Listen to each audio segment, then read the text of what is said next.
انبیاء کرام کی ایمان افروز تذکرے پر مبنی ہماری سیریز پروفٹ اسٹوریز میں آج انشاءاللہ ہم آپ کو حضرت ہود علیہ السلام کے بارے میں بتائیں گے۔ اس سلسلے کی چوتھی قسم میں ہم نے آپ کو حضرت نوح علیہ السلام کی زندگی اور طوفان نوح کے بارے میں بتایا تھا۔ طوفان نوح کے نتیجے میں جب یہ دنیا تباہ و برباد ہو گئی تو اس کے بعد حضرت نوح علیہ السلام نے ایک بستی بسا کر اس دنیا کی تعمیر نو کی تھی، جس کی وجہ سے انہیں آدم ثانی بھی کہا جاتا ہے۔ ان کی آباد کردہ اس دنیا میں کچھ عرصہ تو سب ٹھیک رہا، لیکن پھر کفر و شرک نے جھنڈے گاڑ لیے۔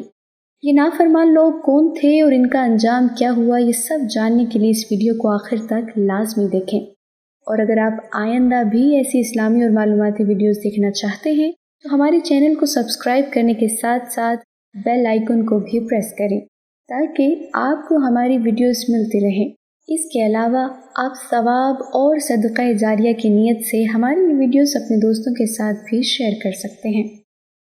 بحر عرب اور بحر احمر کے درمیان عمان، حضرموت، بحرین اور مغربی یمن تک ایک وسیع صحرا ہے جسے صحرائے الحقاف کے نام سے یاد کیا جاتا ہے۔ الحقاف نامی اس بھیانک وادی کو دیکھ کر یہ گمان بھی نہیں کیا جا سکتا کہ یہ کسی زمانے میں دنیا کا سب سے زیادہ سرسبز و شاداب علاقہ تھا، جہاں بے شمار پھلوں اور پھولوں کے وسیع باغات، ٹھنڈے پانی کے چشمے، آبشاریں اور بلند و بالا عمارتیں موجود تھیں، جس میں دنیا کی سب سے زیادہ طاقتور، مالدار اور شاندار تمدن رکھنے والی قوم عاد آباد تھی۔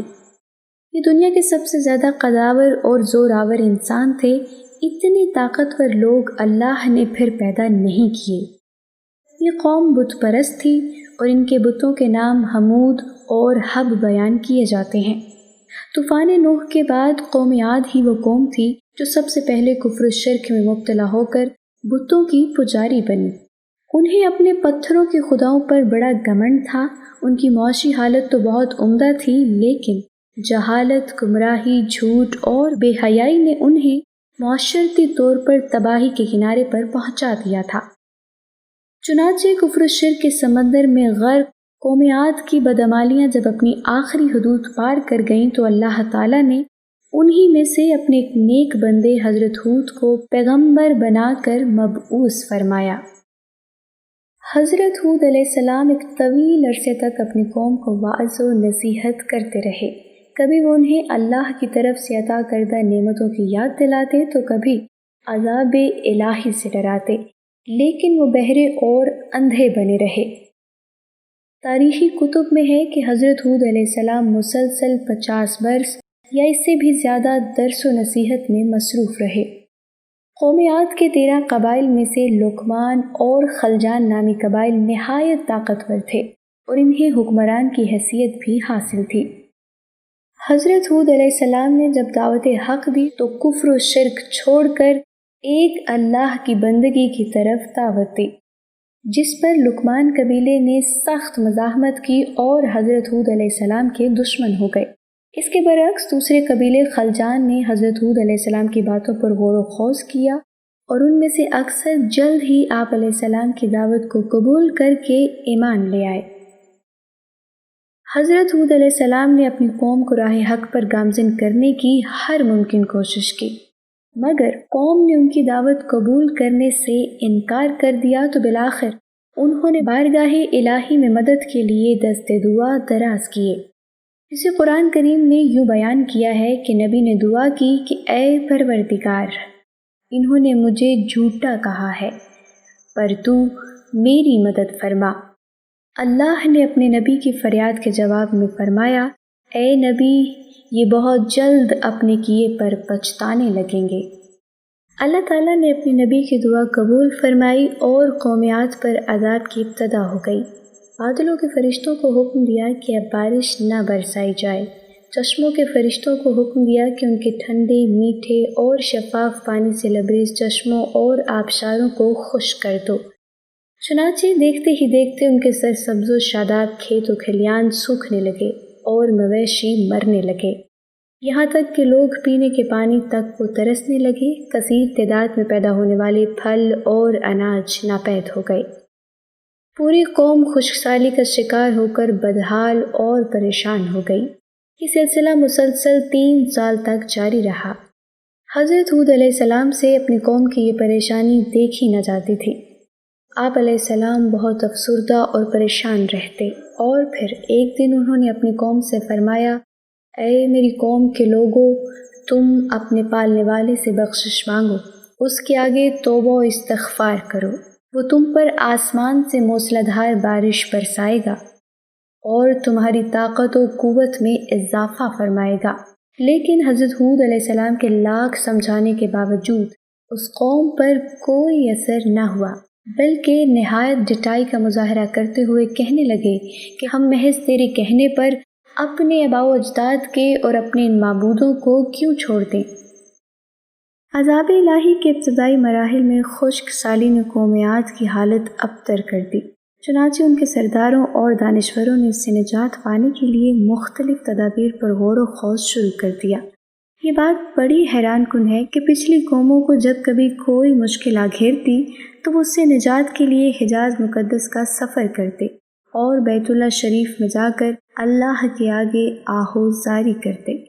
یعنی کافر قومیں بھی اس حقیقت کو تسلیم کرتی تھیں کہ اس ارض و سما میں ایک لافانی قوت موجود ہے، لیکن اس کے باوجود جب نبی اور رسول یہ بات کہتے تو ان کی عقل پر پردہ پڑ جاتا۔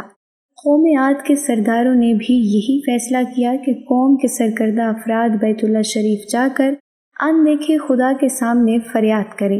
چنانچہ مختلف قبائل کے سرداروں اور دیگر اہم افراد پر مشتمل 70 افراد کا ایک وفد حجاز مقدس روانہ ہو گیا۔ وفد بیت اللہ شریف گیا اور بارش کی دعائیں مانگنی شروع کر دی۔ ابھی تھوڑی ہی دیر گزری تھی کہ اللہ تعالیٰ نے آسمان پر 3 رنگوں کے بادل بھیج دیے، جن میں سے ایک سفید، دوسرا سیاہ اور تیسرا سرخ تھا۔ اس کے ساتھ ہی آسمانوں سے ندائے غیب آئی، اپنے اور اپنی قوم کے لیے ان تینوں میں سے کسی ایک کو پسند کر لو۔ چنانچہ وفد نے سوچ بچار کے بعد سیاہ بادل کو اپنے لیے پسند کر لیا، جس کے ساتھ ہی سرخ اور سفید ٹکڑے آسمان سے غائب ہو گئے اور ابر سیاہ آہستہ آہستہ آسمان پر چھانے لگا۔ وہ لوگ اپنی دعا کی قبولیت پر بڑے خوش تھے اور سمجھتے تھے کہ اب خشک سالی ختم ہو جائے گی۔ چنانچہ پوری قوم نے خوشیاں منانی شروع کر دی۔ حضرت ہود علیہ السلام سمجھ گئے تھے کہ یہ عذاب الہی ہے، لہٰذا انہوں نے ایک بار پھر اپنی قوم کو مخاطب کرتے ہوئے فرمایا، اے میری قوم، یہ اللہ کا عذاب ہے جو تم پر نازل ہوا چاہتا ہے۔ انہوں نے اللہ تعالیٰ کا فرمان انہیں سنایا کہ نہیں، بلکہ دراصل یہ وہ ابر ہے جس کی تم جلدی کر رہے ہو، یہ ہوا کا طوفان ہے جس میں دردناک عذاب چلا آ رہا ہے، جو اپنے رب کے حکم سے ہر چیز کو تباہ کر ڈالے گا۔ اللہ تعالیٰ نے اس خوفناک آندھی سے حضرت ہود علیہ السلام اور ان کے ساتھیوں کو محفوظ رکھا، اور انہوں نے خطیرہ نامی ایک بستی میں پناہ لے لی، جہاں پر عذاب ان تک نہیں پہنچا اور وہ امن و سکون سے رہے۔ اللہ تعالیٰ نے قرآن کریم کے مختلف مقامات پر قوم عاد پر نازل ہونے والے عذاب کا تذکرہ فرمایا ہے، تاکہ کفر و شرک اور غرور و تکبر میں مبتلا لوگوں کو تنبیہ کی جا سکے۔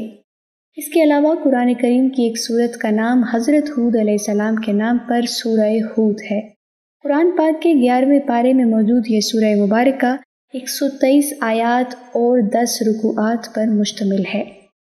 سورہ ہود میں 7 پیغمبروں کے قصص و واقعات درج ہیں، لیکن اس سورت کو حضرت ہود علیہ السلام کے نام سے منسوب کرنے سے معلوم ہوتا ہے کہ حضرت ہود علیہ السلام کے قصے اور قوم عاد پر نازل ہونے والے عذاب کو خاص اہمیت حاصل ہے۔ بعض روایتوں میں ہے کہ حضرت ہود علیہ السلام کی عمر مبارکہ 150 سال تھی۔